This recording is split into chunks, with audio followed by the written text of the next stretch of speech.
Hello students, आज के इस सेशन में हम स्टार्ट करेंगे यूनिट थर्ड में ही ग्लाइकोसाइड्स में ग्लिसरीटिनिक एसिड और ल्यूटिन बेसिकली हमें पढ़ना है। इसको स्टार्ट करने से पहले हम देखें कि ग्लाइकोसाइड्स क्या होते हैं। एक इसका जनरल इंट्रोडक्शन इसका हम ले लेते हैं। तो ग्लाइकोसाइड्स के बारे में हम बात करते हैं। They are organic compounds which on enzymatic or acid hydrolysis give one or more sugar moiety and non sugar moiety. अगर हम ग्लाइकोसाइड्स का एंजाइमेटिक और एसिड हाइड्रोलिसिस करें तो ये एक या तो दो चीज़ें देता है, शुगर कंपाउंड और non sugar compounds. Sugar compounds को ग्लाइकोन कहते हैं और नॉन शुगर जो पार्ट होता है उसे हम ए ग्लाइकोन और जेनिन कहते हैं। ए ग्लाइकोन और जेनिन। यहाँ चीज़ देखने की ये है कि जो ए ग्लाइकोन पार्ट होता है वो इम्पॉर्टेंट पार्ट है, क्योंकि फार्माकोलॉजिकल एक्टिविटी या मेडिसिनल प्रॉपर्टीज़ जो होती हैं वो ग्लाइकोसाइड्स के ए ग्लाइकोन पार्ट में ही होती हैं। तो pharmacological activity resides in aglycone part while glycone और sugar content is for solubility और परमिएबिलिटी एट्सेट्रा। यहाँ पे हम देखें कि जो एक ग्लाइकोन पार्ट होता है वो उसी के अंदर फार्माकोलॉजिकल एक्टिविटी होती है। बाकी जो ग्लाइकोन और शुगर पार्ट होता है उसमें वो ड्रग की सॉल्युबिलिटी या परमिएबिलिटी के लिए रिस्पॉन्सिबल होता है। यहाँ एक और चीज़ है, जो ग्लाइकोन और एक ग्लाइकोन पार्ट हैं वो दोनों जो आपस में जो लिंक्ड होते हैं उसमें एक बॉन्ड से लिंकेज होता है उसमें, जिसे हम ग्लाइकोसिडिक लिंकेज कहते हैं। तो the linkage between a glycone and glycone part is known as glycosidic linkage। तो ये एक ब्रीफ इंट्रोडक्शन हुआ ग्लाइकोसाइड्स का। नया किसी वीडियो में हम फिर से ग्लाइकोसाइड का एक कंप्लीट हम पढ़ेंगे। तो अभी फ़िलहाल इसमें इतना ही, क्योंकि अभी आपको केवल एग्ज़ाम के पॉइंट ऑफ व्यू से ही आपको इसको पढ़ना है। तो यहाँ हम ड्रग स्टार्ट करते हैं, ग्लिसरीटिनिक एसिड। ग्लिसरीटिनिक एसिड क्या है कि it is obtained from dried unpeeled roots and stolon of Glycyrrhiza glabra family Leguminosae. आपने देखा भी होगा, इसका कॉमन नेम मुलेटी इसको कहते हैं। मुलेटी आमतौर से जो है किसी भी पंसारी की दुकान पे मिल जाती है, और उसको हम वैसे भी इसको यूज़ भी हम करते हैं आमतौर से। खांसी वगैरह के, कफ वगैरह के ट्रीटमेंट में इसको अक्सर यूज़ किया जाता है आमतौर से। तो ये ग्लिसरीजा ग्लैब्रा फैमिली लेग्यूमिनोसी। ग्लिसरीजिन जो है ये क्या है, एक ट्राई टर्पिनॉइड सेपोनिन ग्लाइकोसाइड है। Glycyrrhizin is tri terpenoid saponin glycoside and it is also called glycyrrhizic acid और ग्लिसरीजिनिक एसिड। जो ग्लिसरीजिन है ये ट्राई टर्पिनॉइड सेपोनिन ग्लाइकोसाइड है और इसको ग्लिसरीजिक एसिड और ग्लिसरीजिनिक एसिड भी कहते हैं। तो इसके बाद हम आगे चलते हैं। इसमें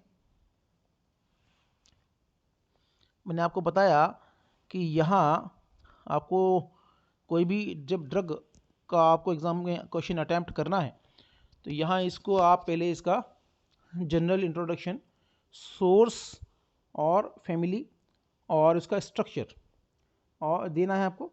इसके बाद आपको जो है इसका आइसोलेशन वगैरह देना है। तो आगे देखें, जो ग्लिसरीटिनिक एसिड है, glycyrrhetinic acid is aglycone of triterpenoidal structure and it is used as an anti ulcer drug. ये क्या है कि पेप्टिक अल्सर के ट्रीटमेंट में इसको यूज़ किया जाता है।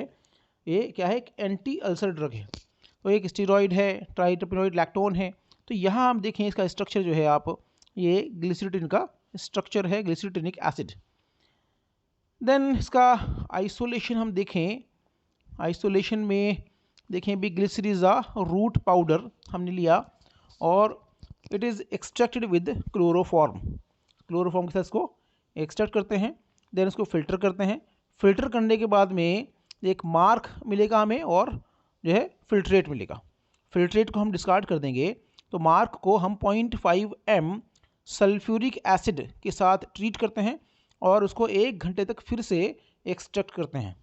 एक्सट्रैक्ट करने के बाद में उसको फिर से फ़िल्टर करेंगे। फ़िल्टर करने के बाद में फिर से हमें मार्क और फिल्ट्रेट मिलेगा। मार्क को इस बार हम मार्क को डिस्कार्ड कर देंगे और फिल्ट्रेट को हम लेंगे और फिल्ट्रेट को हम क्या करते हैं कि क्लोरोफॉर्म से इसको ट्रीट करते हैं या एक्सट्रैक्ट करते हैं। Extract with 3 portions of chloroform. अब 3 बार हमने इसको एक्सट्रैक्ट किया।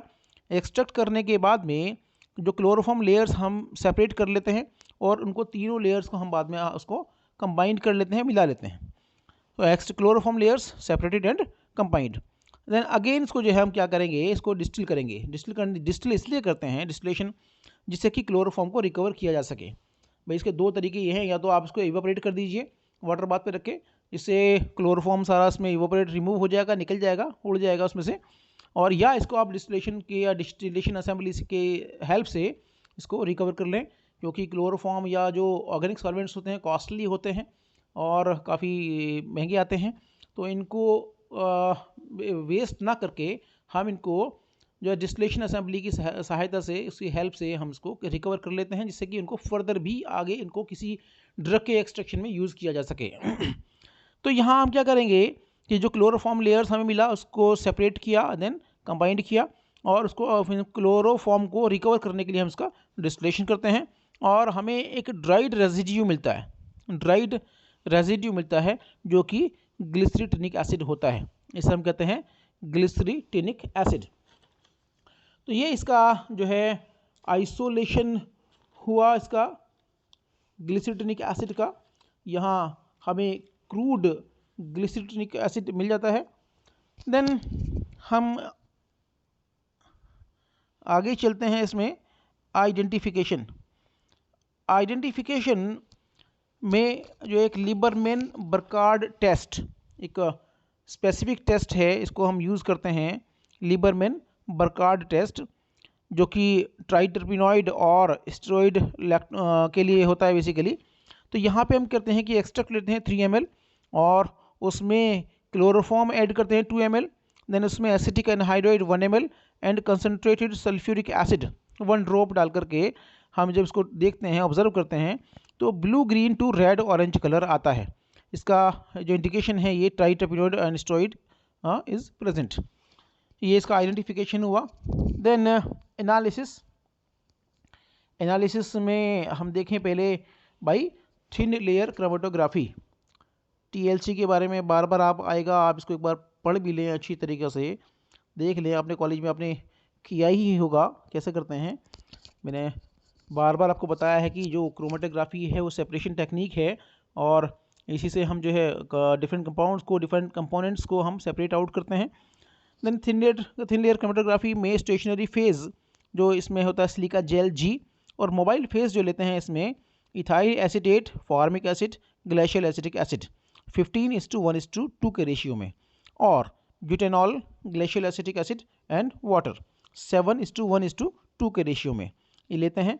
और स्प्रेइंग रिएजेंट इसमें यूज़ करते हैं anisaldehyde sulphuric acid reagent, anisaldehyde sulphuric acid reagent, और इसको हम 110 डिग्री सेंटीग्रेड पर 10 मिनट तक हीट करते हैं। तो ये TLC हुआ। दूसरा जो आइडेंटिफिकेशन है, इसका एनालिसिस जो मेथड है बाई कलरीमेट्रिक मेथड। यहाँ पे हम क्या करते हैं कि सैंपल को हम ट्रीट करते हैं एनिसैल्डिहाइड से और सल्फ्यूरिक एसिड से, तो पर्पल कलर आता है। और अब हम क्या करते हैं कि इस जो कलर जो आता है, कलर की इंटेंसिटी को 556 नैनोमीटर पर हम इसको मेज़र करते हैं कलरीमीटर में। तो ये हुआ आपका ग्लिसरीटिनिक एसिड। तो यहाँ इसको आप देखें, जो मैंने आपको बताया कि ग्लिसरीटिनिक एसिड जो है हमें ग्लिसरीजा ग्लैब्रा से मिलते हैं, और ये एक एंटी अल्सर ड्रग है। कफ के ट्रीटमेंट में, अल्सर के ट्रीटमेंट में, पेप्टिक अल्सर के ट्रीटमेंट में इसको यूज़ करते हैं, और एक बहुत इसमें मेडिसिनल वैल्यू इसकी होती है। तो इसको आप देखें। इसमें मैंने आपको पहले बताया कि इसमें क्या करना है आपको। सबसे पहले इसका ब्रीफ इंट्रोडक्शन, देन इसका स्ट्रक्चर, देन इसका आइसोलेशन, देन आइडेंटिफिकेशन, और देन एनालिसिस आपको एग्ज़ाम में देना है। तो इसी तरीके से क्वेश्चन आएगा, और इसको आप इसको देखें। धन्यवाद।